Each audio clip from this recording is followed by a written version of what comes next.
The Google Pixel 8 Pro is a satisfying showcase for how artificial intelligence is being leveraged in a greater way in our phones, with a smarter, more human-sounding Google Assistant at the helm. Even with a $100 price hike over its predecessor, the Pixel 8 Pro stands out thanks to these AI improvements. I was really hoping that the Pixel 8 Pro would keep the same $899 starting price as its predecessor, but that wasn't meant to be. While I am bummed that you now need to shell out $999 for the Pixel 8 Pro, it's still technically cheaper than the Galaxy S23 Ultra and iPhone 15 Pro Max, both of which now cost $1,199. Despite the $100 price hike over the Pixel 7 Pro, Google still undercuts many flagships in the Pixel 8 Pro's class. Pre-orders for the Pixel 8 Pro are available right now, with general availability in stores and online starting on October 12. In a standard flagship format, the Pixel 8 Pro is available in 3 color options: obsidian, porcelain and bay. The latter blue shade is the most charming of the bunch if you ask me, but I also like that there are 5 colors option to choose from the Google's official Pixel 8 Pro case. I'm a little annoyed that the base storage option of the Pixel 8 Pro still remains at a 128GB. By comparison, Apple and Samsung upgraded the starting storage option of their flagships, the iPhone 15 Pro Max and Galaxy S23 Ultra, to a more reasonable 256GB. If you need more storage, the Pixel 8 Pro will also be available in 256GB, 512GB and 1TB storage options, costing $1,099, $1,199 and $1,299 respectively. At first glance, I think most people would overlook some of the Pixel 8 Pro's subtle design changes, but the changes make it much better to use in the hand. Its design DNA still doubtlessly comes from the Pixel, evident in its camera hump and metal trim. I am drawn instantly to 2 changes with the Pixel 8 Pro's design. The first involves the phone's new matte finish, which makes it more grippy in the hand. Its slight contrast over the sleeker feel of the glass meets metal construction of the last couple of generations of Pixel phones, so I am delighted by this new change. I am also in love with the bay color option with its lighter bluish hue versus the usual black and white selections. The design choice that makes me skeptical about what's going on here is Google's decision to revert back to a single piece of glass with its triple camera arrangement. I've actually shattered the similar one onto the Pixel 6 Pro, so I was thrilled to see Google addressing it by having 2 separate pieces of glass with the Pixel 7 Pro. Going back to a single piece of glass makes me leery because it makes the cameras vulnerable. I would definitely suggest investing in a camera cover case. Beyond that, the Pixel 8 Pro's design doesn't look radically different. It feels good in the hand, seems solidly constructed and features the same IP68 rating, all of the qualities I expect in a premium flagship phone. After spending more time with the Pixel 8 Pro's new temperature sensor, the more I realize it's not as practical to use as other implementations I have seen. The sensor's positioned on the back of the phone just underneath the camera's LED flash. You would think it'd be used to measure your body temperature, which it should do later since Google is seeking out FDA clearance for that purpose. At the moment though, the Pixel 8 Pro's new sensor is meant to measure the surface temperature of the objects. While there are logical reasons to do this, such as knowing if the ground's too hot for your 4-legged friends to walk on, I think I'd rely more on common sense for that.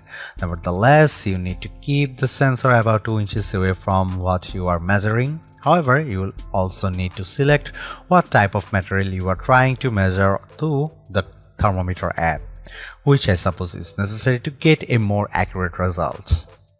I just can't see the practicality of this, especially when there are laser temperature guns and thermal cameras that could effectively do the same things from the further distances. Take, for instance, phones that have built-in thermal cameras which can measure heat signature from faraway distance. I just don't understand Google's logic behind the temperature sensor, which ultimately feels more like a novel addition than a necessary tool. One of the biggest shortcomings about the Pixel 7 Pro was its display. It simply wasn't as bright as other flagship phone screens. Fortunately, Google's looking to change that with the 6.7-inch 1344 by 2992 Super Actual display of the Pixel 8 Pro, which is rated to reach 1600 nits with HDR brightness and 2400 nits peak brightness. Google's confident about the improvements of its new display, and our benchmark testing reveals it's one of the biggest around.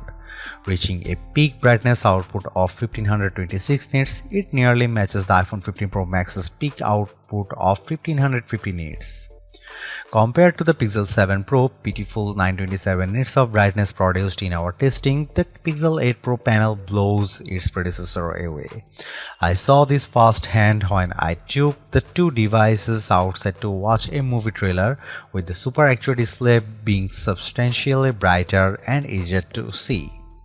It also helps the Pixel 8 Pro's 120Hz refresh rate gives it that battery smooth look while scrolling through websites and across the interface. The refresh rate scales from 1 to 120Hz, which should help save on battery life. I was skeptical at first, but I have to admit it's a relief that Google improved the display for this new phone. This is where it gets exciting for the Pixel 8 Pro, which further differentiates itself from the standard Pixel 8. On the back, the Pro rocks a triple camera arrangement, a 50MP main camera, 48MP ultra-wide camera and a 48MP telephoto with 5x optical zoom. The biggest change here is ultra-wide camera, which jumps up to 48MP compared to the Pixel 7 Pro's 12MP shooter. That, along with its 5x zoom telephoto lens, are the two main distinctions of the Pixel 8 Pro's camera versus Pixel 8. Of course, this would have been a prime opportunity for Google to extend the range of its telephoto camera, but it's been left to the same 5x telephoto range as it's the Pixel 7 Pro. I am a little bummed by this because the iPhone 15 Pro Max made the jump to 5x zoom as well, so Google no longer holds an advantage over its rival when it comes to zooming. As you could expect, everything about the cameras on the Google Pixel 8 Pro are better, with Google claiming improved low-light photography, sharper selfies, and its best zoom yet. The main camera proves that with this shot of Bethesda Terrace in Central Park, details are plentiful while dynamic range is handled well between the shadows in the trees and the brighter spots where the light's hitting them. Compared to the iPhone 15 Pro Max, I also like how the Pixel 8 Pro image has a higher contrast. Check out the details.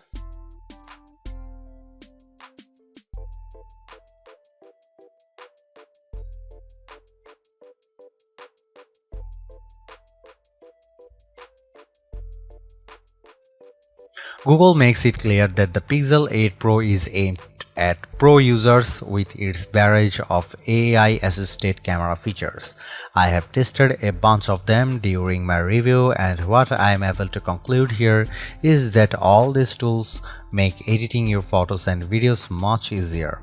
I am a videographer and know the challenges of editing photos to remove unwanted people from my photos or trying to remove annoying background noise from a video recording. For Google to make the process simple and painless, it's like having a personal editor in my pocket. Similar to the Magic Eraser feature, Magic Editor lets you isolate a subject in a photo and move them almost anywhere in the photo seamlessly. With a few simple swipes and selections, I am able to take a photo of myself and resize it to make it seem I was closer to the camera. Everything looks seamless too, which is what makes Magic Editor incredibly powerful for those who don't have the time or patience to learn these techniques on their own. Alternatively, it's interesting to note what's happening in the background when Magic Editor is being used. That's because Google AI is being leveraged to generate what it thinks should fill in the gaps. For example, I took a picture of my cat sitting on a small ottoman and decided to move him to the nearby sofa using Magic Editor. What's interesting is how Google fills in the gap left between where my cat was sitting. The Pixel 8 Pro generates 3 different options for me to choose from, which all look seamless with its editing. However, I have found oddities in other images I have used Magic Editor on, but so far it at least manages to generate one that seamlessly works with the shot. Another Photoshop-like feature, Best Take, does exactly what it says. If you have ever tried snapping a family photo, you know how hard it is to get everyone to look at the camera properly. Now you won't have to worry because Best Take lets you choose the best faces to use in your photo. so that you can have the best result with happy faces all around. Using Google's AI, Best Take essentially looks at other photos you have captured and offers you options to choose from the selecting each face. Best Take actually works flawlessly with the Pixel 8 Pro. In fact, I didn't notice any distorting qualities whenever I swapped faces for another shot. The only issue I have the Best Take is that you need to manually take several photos of the same group shot. I wish Best Take could generate different faces based on previously captured photos I have stored in Google Photos, or at least automatically shoot burst photos leading up to me actually pressing the shutter button to snap a photo. No longer do you need to worry about ambient noises in the videos you record because the Pixel 8 Pro can mitigate or eliminate them altogether with Audio Magic Eraser. This new video feature lets the phone analyze a video's audio to discern unwanted sounds in the background, like an alarm going off, so that it can be minimized or completely removed. The end result is a video with only the sounds you want. After trying this out on a couple of videos I shot, Audio Magic Eraser proves most effective when there's only one source of background noise. I tried removing the noise and music in the background of a video I was recording in Central Park, but I can hear how the complex sounds in the video makes it more difficult. As a result, the audio isolation tends to distort my narration in the video. I think casual user would find videos tweaked with Audio Magic Eraser acceptable, but I wouldn't use it for any professional work. Video Boost is a feature that will be coming later to the Pixel 8 Pro. It essentially lets user record raw video before uploading it to the cloud for processing. Video Boost offers enhanced color grading and helps to draw out even more details from the video. While it's nice, I am surprised that all of the processing is done in the cloud as opposed to locally with the Tensor G3 chip. Finally, Google brings proper manual controls to the Pixel 8 Pro. I have been clamoring for this for years now, and I actually like how Google makes it suitable for serious users. Now I have greater control with using the camera because I can make changes to common parameters such as the shutter speed, ISO, color temperature, and more. Small details such as focus peaking show how Google's committed to making the Pixel 8 Pro the camera for pro users.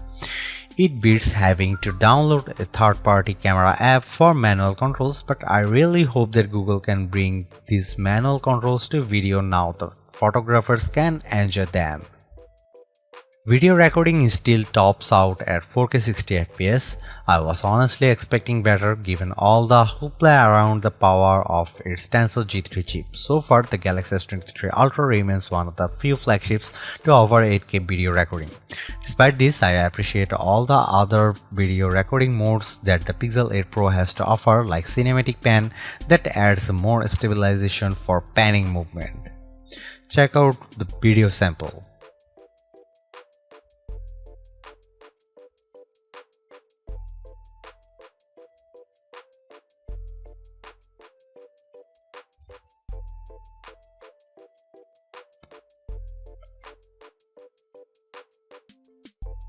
I can't stop focusing on how the Pixel 8 Pro is one of the smartest phones I have ever came across. For once, I can confidently say that it's the assistant I need to make my workflow more efficient and streamlined. All of the AI assisted features in the Pixel 8 Pro reveal how it takes all the complications in our lives and makes them uncomplicated, like how editing photos is a clinch with Magic Editor or how call screen intelligently responds to phone calls. Even better, I am satisfied knowing that the Pixel 8 Pro improves on every aspect over last year's disappointing Pixel 7 Pro. This new Pixel is a far stronger contender in our best phones list, but it's hard to overlook how the competition still beats it in a critical areas such as performance, battery life, and cameras. Honestly, all of those areas have improved here, but the competition still does it better. But at the same time, it's impossible to dismiss how the Pixel lineup continues to undercut the competition in price. You will save a couple $100 by choosing the Pixel 8 Pro over its closest competitors. So in that regard, it offers all the value I had wanted to find in a flagship phone. Really, you won't be disappointed by the phone, especially when it's the only phone that I can confidently count on to answer phone calls for me where I can't.